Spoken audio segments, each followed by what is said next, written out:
खालिस्तानियों का अड्डा कनाडा, जिसके पीएम जस्टिन ट्रूडो G20 शिखर सम्मेलन में शामिल होने के लिए भारत आए। जस्टिन ट्रूडो अपने बेटे जेवियर के साथ 8 सितंबर को भारत आए थे। उन्हें कनाडा वापस 10 सितंबर को था, लेकिन जा नहीं पाए। 36 घंटों तक जस्टिन ट्रूडो होटल ललित में बंद रहे, क्योंकि बाहर वो जा नहीं सकते थे, क्योंकि ऐसा कोई प्लान ही नहीं था। खुद के साथ कनाडियन डेलीगेट्स भी वहीं रह गए। वजह है कनाडियन पीएम का विमान, जो खराब हो गया। दरअसल विमान में आई खराबी की वजह से भारत में वे फंसे रहे। उसके साथ ही उनका प्रतिमंडल भी 3 दिन से फंसा हुआ था, जिसकी वजह से ट्रूडो की बड़ी फजीहत हुई, इतनी कि अब वो पचा नहीं पा रहे हैं। हैरान करने वाली बात यह है कि इस विमान के चलते ट्रूडो की ऐसी फजीहत पहले भी हो चुकी है, लेकिन विमान अब तक नहीं बदला गया। वजह क्या है वो हम इस खबर के अंत में बताएंगे।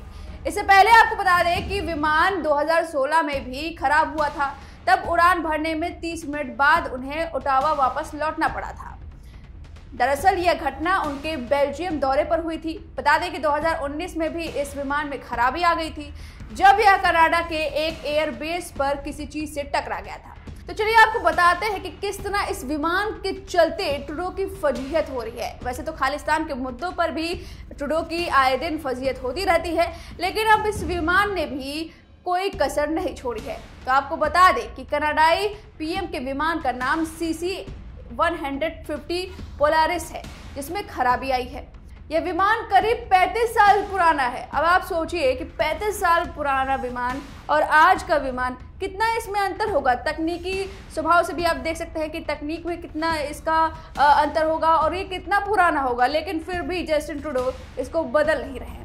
अब आपको बता दें कि इसका रजिस्ट्रेशन नंबर 15001 है। अब ज़रा सोचिए, इतना पुराना विमान अब आज के विमान के मुकाबले उसमें कम तकनीक होगी, बावजूद इसके ट्रूडो इसकी खटारे से चल रहे हैं। आपको बता दें कि एसटी की रिपोर्ट के अनुसार कनाडाई पीएम के विमान में वाईफाई कनेक्टिविटी का भी अभाव है। यानी कि आजकल तो घर घर में वाईफाई है, लेकिन इनके विमान में वाईफाई तक भी नहीं है, यानी कि इंटरनेट नहीं है। इनको अपने मोबाइल से ही इंटरनेट की सुविधा लेनी होगी या किसी और कनेक्टिविटी से ये कनेक्ट कर पाते होंगे। इनके विमान में वाईफाई तक नहीं है। जैसे पहले हम घरों में चार्जिंग के लिए तार बिछा दिया करते थे, उसे हाइडिंग की सुविधाएं तब नहीं थी, लेकिन लगता है कि अभी भी वो पुरातन काल में ही जी रहे हैं और उनके विमान में जो है तार फर्श पर बिछे हुए हैं। कितनी बुरी स्थिति है इस विमान की, आप जरा इस बात से अंदाजा लगा सकते हैं। अब आगे देखिए कि पीएम के लिए विमान में एक छोटा सा कैबिन है। छोटा सा कैबिन, इस पर आप नजर देखिए कि छोटा सा कैबिन है, लेकिन अन्य यात्रियों के लिए विमान में कोई खास व्यवस्था नहीं है। अब सोचिए कनाडाई डेलीगेट्स का क्या हाल होगा। उन्हें जब उनके प्रधानमंत्री को ही एक छोटी सी कैबिन मिली है, तो उन्हें कहाँ ही जगह मिली होगी इस विमान में। अब आलम यह है कि इस विमान को एशिया ट्रिप पर आने के लिए ईंधन भरने के लिए स्टॉप की आवश्यकता होती है। अब देखिए, जिस तरह से हम गाड़ियां कार ले जाते हैं, लंबी दूरी होती है तो हम पेट्रोल बीच में भरवा लेते हैं, उसी तरह इस विमान को भी अगर कहीं दूर तक ले जाना होता है तो उसे कहीं बीच में स्टॉप लेकर तेल भरवाना पड़ता है। यानी कि अगर जस्टिन ट्रूडो एशियाई देशों की यात्रा पर जब जाते हैं तो अपने गंतव्य स्थान तक पहुंचने से पहले जहाज को अलास्का और जापान में रुकवा कर वहां तेल भरवाते हैं। इसके साथ ही पीएम के साथ यात्रा करने वाले अधिकारी, पत्रकार और सुरक्षा अधिकारी रात भर की उड़ान के दौरान विमान के फर्श पर सोते हैं। ये हालत है कनाडाई डेलीगेट्स पत्रकारों की कि विमान के नीचे उन्हें सोना पड़ रहा है, फर्श पर सोना पड़ रहा है। जहां पर चार्जिंग तारे वहां पर फर्श पर बिछी होती हैं, उसी फर्श पर अधिकारियों को सोना पड़ता है।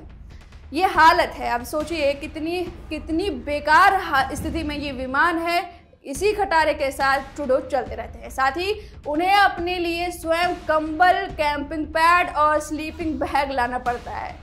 अब देखिए, आजकल भारत में तो आप कहीं भी जाए, बस हो, ट्रेन हो, वहाँ पर आपको कंबल से लेकर सारी सुविधाएं वहाँ पर मुहैया है। और ये कनाडा के पीएम हैं और कनाडा के पीएम की विमान है, जहाँ पर वो खुद, यानी कि जब वो बैग पैक करते होंगे तो अपना कंबल, कैंपिंग पैड और स्लीपिंग बैग खुद ही वो लाते होंगे। अब कनाडा के पास इतनी संपत्ति नहीं है कि वो अपने पीएम को एक कंबल तक सौंप सके। तो ये हालत है। अब बता दें आपको कि कनाडाई प्रधानमंत्री कार्यालय की ओर से दी गई जानकारी के मुताबिक जस्टिन ट्रूडो और उनके प्रतिनिधि मंडल को भारत से वापस ले जाने के लिए एक बैकअप विमान CFC-002 आ रहा है। इससे पहले तकनीकी खराबी के कारण कनाडाई सशस्त्र बलों ने विमान एयरबस CFC-001 को उड़ान भरने से रोक दिया था। अब लोग सवाल कर रहे हैं कि क्या कनाडा के पास इतनी संपत्ति नहीं है कि वो अपने पीएम को एक अच्छा विमान दे सके, जिसमें वाईफाई हो, जिसमें उनका कैबिन बड़ा हो, डेलीगेट्स को नीचे ना सोना पड़े और वाईफाई के साथ साथ चार्जिंग की जो तारें बिछी हुई है फर्शों पर वो ना हो, वो हाइडिंग हो, और साथ में जो फर्श पर सोना पड़ा है डेलीगेट्स को वो ना हो, कंबल खुद ना लाना पड़े।